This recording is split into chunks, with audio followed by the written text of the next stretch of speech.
A Bíblia é a nossa regra suprema de fé e prática. Isso se chama sola escritura. Essa é a doutrina da sola escritura. E há um tempo já eu estou querendo fazer esse vídeo sobre sola escritura, né, para terminar a nossa série sobre as 5 solas da Reforma Protestante. Então, já se inscreva no canal, ative o sininho, dê o seu like e, sem enrolação, bora para o assunto. Para a gente entender o que é o sola escritura, a gente tem que entender que o que os apóstolos diziam já era escritura sagrada, né?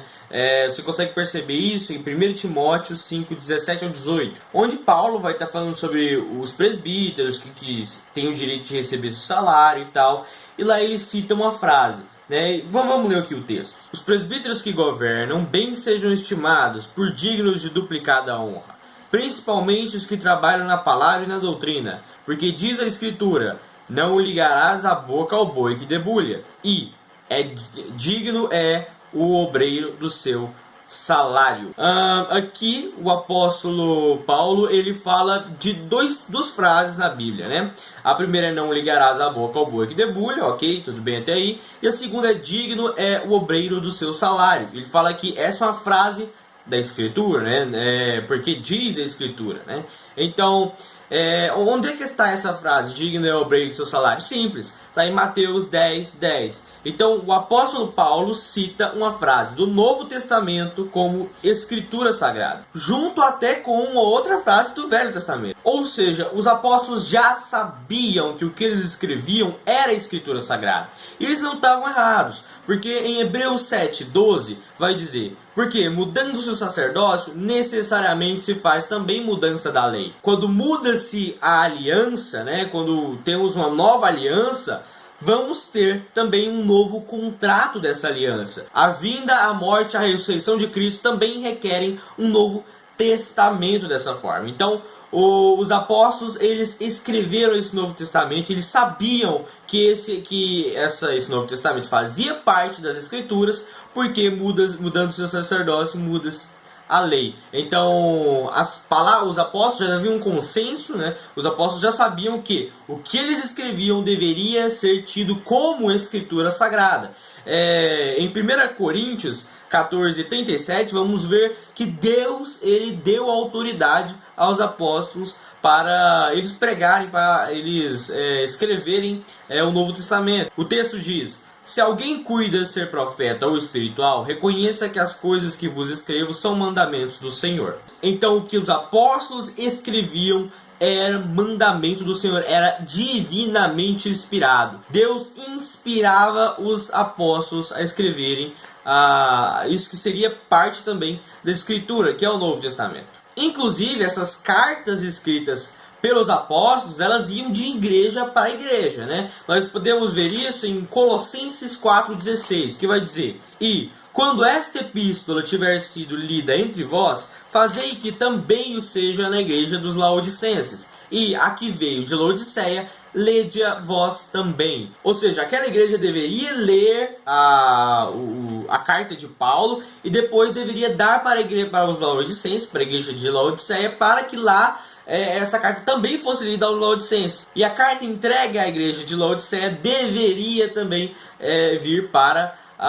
deveria ser lida entre os irmãos. Havia uma rotatividade das escrituras. As cartas passavam de igreja para igreja. Sim, as igrejas daquele tempo conheciam as cartas dos apóstolos. Por que elas conheciam? Porque havia uma rotatividade das cartas. Por isso que é um erro quando as pessoas falam que não, foi a igreja católica, apostólica, romana que criou a Bíblia. Mas não foi. A igreja primitiva nunca criou a Bíblia. Ela não criou a Bíblia, não criou. Ela reconheceu as escrituras. Ela não criou, ela não definiu o cânon. Ela reconheceu como algo transmitido já dos apóstolos. Nós podemos ver isso no fragmento moratoriano, né, que usa a palavra recipemos, né? Inclusive para falar que não vamos receber cartas, não vamos receber cartas de tais pessoas, né? Por exemplo, tem uma parte do fragmento moratoriano, eu vou deixar em latim aqui na tela para vocês verem a tradução, que vai dizer: mas nós não aceitamos nada de Arsinóis, Valentinos ou Metíades, né? E a palavra não aceitamos, as palavras não aceitamos, são representadas pelas palavras em latim nihil recipemos, e recipemos é uma palavra para receber, aceitar ou comumente aceito. A igreja primitiva aceitava a palavra passada pelos apóstolos a elas. Elas já conheciam aquelas cartas, faltava reconhecer as cartas, ou seja, aceitar as cartas. Já era do conhecimento da igreja primitiva as cartas vindas dos apóstolos, mas agora elas reconheciam essas cartas. Elas aceitavam essas cartas como transmitidas pelos apóstolos. Clemente de Alexandria, ele vai dizer, os 4 evangelhos que nos foram transmitidos, né? Os evangelhos nos foram transmitidos, porque transmitidos pelos apóstolos. Então, os apóstolos transmitiram o evangelho, transmitiram as escrituras para a igreja. E os próprios apóstolos já consideravam as suas cartas e tal como escritura sagrada. Serapião de Antioquia, ele vai dizer, porque também nós, irmãos, aceitamos Pedro e os demais apóstolos como a Cristo, mas como homens de experiência que somos, rechaçamos os falsos escritos que levam seus nomes, pois sabemos que não nos transmitiram semelhantes escritos. Ou seja, eles rechaçavam, eles recusavam, eles não reconheciam os pseudepígrafos, né? Aquelas cartas que tinham sido estavam em nome de um apóstolo, mas não eram do apóstolo. Como eles sabiam que eram pseudo-epígrafos? Como eu já disse, as igrejas da época conheciam as cartas dos apóstolos. Eram cartas rotativas. Então, existiam métodos usados para saber se aquela carta era realmente dos apóstolos. Então, quando se tratava de pseudo-epígrafos, as igrejas elas sabiam que não eram cartas transmitidas pelos apóstolos e elas rechaçavam, elas recusavam, não reconheciam. Porém, elas reconheciam as cartas dos apóstolos, porque foram transmitidas dos apóstolos a elas. Agora, a gente sabe que no catolicismo romano a gente tem o tripé, né? O famoso tripé, o magistério, a tradição e a Bíblia. Eles não acreditam na Bíblia como a única regra, a regra suprema de fé e prática. Não, eles acreditam no magistério, na tradição e na Bíblia, todos com equivalência, né, um ao outro. E o que acontece é que a gente vai ver que a Bíblia, as escrituras sagradas, elas transmitidas pelos apóstolos, elas são verdadeiras, elas devem ser ensinadas nas igrejas, mas novidades não podem ser ensinadas, né? A Igreja Católica tem como tradição as falas dos papas e tal, né? Mas a gente vê em próprio Gálatas 1, 8 ao 9, que a gente não pode aceitar, né, demais novidades vindas, né, outros evangelhos, como o texto vai dizer. Mas, ainda que nós mesmos, ou um anjo do céu vos anuncie outro evangelho, além do que já vos tenho anunciado, seja anátema, assim como já vô-lo dissemos, agora de novo também vô-lo digo, se alguém vos anunciar outro evangelho além do que já recebestes, seja anátema. Aqui é dito que se um anjo descer do céu e dar um novo evangelho, inclusive depois eu posso fazer até um vídeo falando sobre o islamismo, quem sabe, né, com base nesse texto. Mas se um anjo descer do céu e revelar outro evangelho, que seja considerado anátema, maldito, né? Se um dos apóstolos até, aqui o texto fala, se um dos apóstolos, né, um de nós ou um anjo, se um dos apóstolos anunciarem outro evangelho, que não seja o evangelho já anunciado, que seja considerado anátema. Venâncio já dizia no ano de 450, inovações são coisas de hereges e não de crentes ortodoxos. Toda tradição sem ter fundamento na Bíblia é uma tradição vã. Você tem Cipriano no século III dizendo, a tradição sem a verdade é o erro envelhecido. Tertuliano também já dizia, Cristo se intitulou a verdade, mas não a tradição. Os hereges são vencidos com a verdade e não com novidades. As escrituras sagradas estão acima do magistério, estão acima da tradição. As escrituras sagradas são nossa regra suprema de fé e prática. Como diria Jerônimo, o tradutor lá da Vulgata, né? A Vulgata é a tradução oficial que a Igreja Católica usa. Jerônimo já dizia, em sua análise ao livro de Ageu, capítulo 1, As coisas que se inventam e se apresentam como tradições apostólicas, sem autoridade e testemunho das Escrituras, serão atingidas pela palavra de Deus. Ou numa tradição que alguns acham melhor. As outras coisas também que encontram e fingem de si mesmos, sem autoridade e testemunho das Escrituras, como que, por tradição apostólica, a espada de Deus derruba.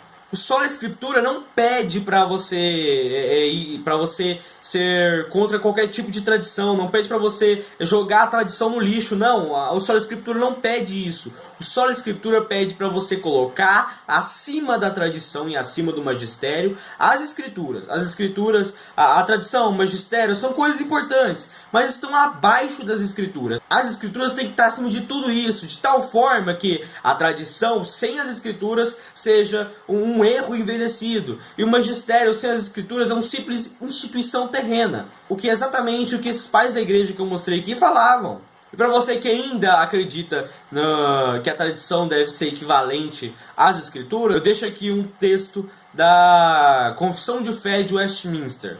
O Supremo Juiz, pelo qual todas as controvérsias de religião são determinadas, e todos os decretos e concílios, opiniões de escritores antigos, doutrinas de homens e espíritos privados serão examinados, e cujas sentenças devemos acatar. Não pode ser outro senão o Espírito Santo, falando através das Escrituras. Mas alguns vão dizer, não, mas as Escrituras dão essa autoridade para a tradição. E usam 2 Tessalonicenses 2:15 para usar como texto de referência. E o texto diz: então, irmãos, estai firmes e retende as tradições que vos foram ensinadas, seja por palavra, seja por epístola nossa. Sim, era aconselhado que os irmãos eles retessem, eles guardassem os ensinamentos apostólicos, seja por epístola, seja por palavra mesmo, né? Tradição, né? Essa palavra oral, né? Que seria a tradição. Sim, era aconselhado que isso fosse seguido, que esses ensinamentos fossem guardados. Só que nós temos que entender uma coisa, que Paulo já esteve em Tessalônica. Ou seja, os irmãos de Tessalônica já tiveram contato com Paulo. Nós, hoje em dia do futuro, da atualidade, nós nunca encontramos com o apóstolo Paulo. Então, a única tradição que a gente pode guardar é a revelada nas Escrituras. Isaías 30, versículo 8. Vai, pois, agora, escreve isto em uma tábua perante eles, e aponta-o em um livro, para que fique escrito para o tempo vindouro, para sempre e perpetuamente. Aqui Deus estava falando para Isaías, para ele escrever, vai, escreve, para que essa informação que eu te dei, ela possa continuar para os tempos vindouros, e as pessoas dos tempos vindouros possam ler, e os apóstolos também escreveram. Dessa forma, a tradição que a gente tem dos apóstolos é a tradição retida nas Escrituras. Aí fica aquela pergunta, né? Mas então quem é que vai interpretar a Bíblia? Todo mundo vai ter uma interpretação diferente, todas as interpretações da Bíblia são válidas, então cada um pode interpretar como bem quiser? Não. 2 Pedro 1, 20 ao 21 vai dizer: sabendo primeiramente isto, que nenhuma profecia da Escritura é de particular interpretação, porque a profecia nunca foi produzida por vontade de homem algum, mas os homens santos de Deus falaram, inspirados pelo Espírito Santo. Nenhuma Escritura é de particular interpretação. Existe uma única interpretação na Bíblia, a qual é revelada pelo Espírito Santo. É claro que alguns vão querer criar o seu quinto evangelho, alguns vão querer interpretar a Bíblia como eles bem quiserem. Sim, vão querer. Isso a gente não pode impedir que outras interpretações e heresias surjam da Bíblia, porque isso era até profetizado por Jesus Cristo, né? Que falsos profetas virão. Mas fato é que se alguém interpreta errado a Bíblia, não quer dizer que ninguém possa interpretar a Bíblia do jeito correto. As Escrituras podem ser interpretadas pelos leigos. Deuteronômio 30, do 11 ao 14. Porque este mandamento que hoje te ordeno te não é encoberto, e tão pouco está longe de ti. Não está nos céus, para dizeres: quem subirá por nós aos céus, para que nolo traga e nolo faça ouvir, para que o façamos?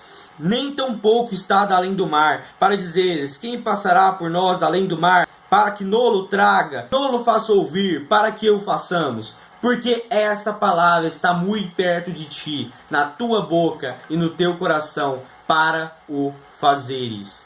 A Escritura, ela diz que o mandamento de Deus ela não está longe para que alguém possa interpretar por nós. Além disso, em Atos 17:11, você vê o apóstolo Paulo falando novamente das Escrituras, ele falando da importância do exame à Escritura. O texto diz: ora, estes foram mais nobres do que os que estavam em Tessalônica, porque de bom grado receberam a palavra, examinando cada dia nas Escrituras, se estas coisas eram assim. Paulo, ele estava falando dos bereanos, né? As pessoas, os irmãos cristãos da cidade de Bereia. E esses irmãos, eles guardavam as Escrituras, e quando Paulo ensinou a doutrina a eles, eles examinavam dia a dia as Escrituras para ver se estava correto. E aí Paulo diz: vocês foram mais nobres que os tessalonicenses. Ah, não, mas só a Escritura não está na Bíblia. A Escritura não é suficiente. A gente ainda precisa de tradição. A Escritura, acima de tudo, vai gerar várias denominações por aí, cada um com a sua interpretação central, igual vocês, né? Protestantes seria o que alguns dizem, né? Mas a verdade é que se você juntar vários protestantes no mesmo lugar, eles ainda assim vão concordar numa única fé. E a própria Bíblia, ela já diz que as Escrituras são o suficiente para nós. 2 Timóteo 3:16-17, que vai dizer: toda a Escritura divinamente inspirada é proveitosa para ensinar, para redarguir, para corrigir, para instruir em justiça, para que o homem de Deus seja perfeito e perfeitamente instruído para toda boa obra. Olha bem o que o texto diz: para que o homem de Deus seja perfeito e perfeitamente instruído para toda boa obra. Toda boa obra. Esse texto usa uma palavra do grego que é exertismenos, que a tradução para exertismenos, segundo o Lexo, né, grego-português de Lounida, é igual a tornar alguém totalmente adequado ou suficiente para algo, tornar suficiente, aparelhar completamente, tornar plenamente qualificado, suficiência. Sola Scriptura, somente a Escritura é a nossa regra suprema de fé e prática. Qualquer outro evangelho dito por qualquer outra pessoa, seja até um apóstolo, pode até ser um apóstolo, né? Não interessa. Qualquer outro evangelho deve ser considerado maldito, porque a Escritura é a nossa regra máxima de fé e prática. Bom, eu só gostaria de dizer que esse vídeo não tem o objetivo de insultar o credo de ninguém, tá? Eu tenho amigos católicos e eu respeito muito bem. O caso é que o meu objetivo nesse vídeo foi dizer o que a doutrina protestante acredita. Então, se você é de qualquer outro credo, não se sinta ofendido. Eu estou apenas explicando o que é que os protestantes acreditam, o que é a doutrina do Sola Scriptura. Então, dê o seu like aí embaixo, comente aí embaixo qual é a sua opinião sobre o assunto de forma respeitosa. Então, se você é protestante, compartilhe esse vídeo com outras pessoas, né? Outras pessoas também protestantes que talvez não conheçam a doutrina do Sola Scriptura. E eu termino esse vídeo aqui com uma frase de Martim Lutero: minha consciência é cativa à palavra de Deus. Então, fique com a paz do Senhor.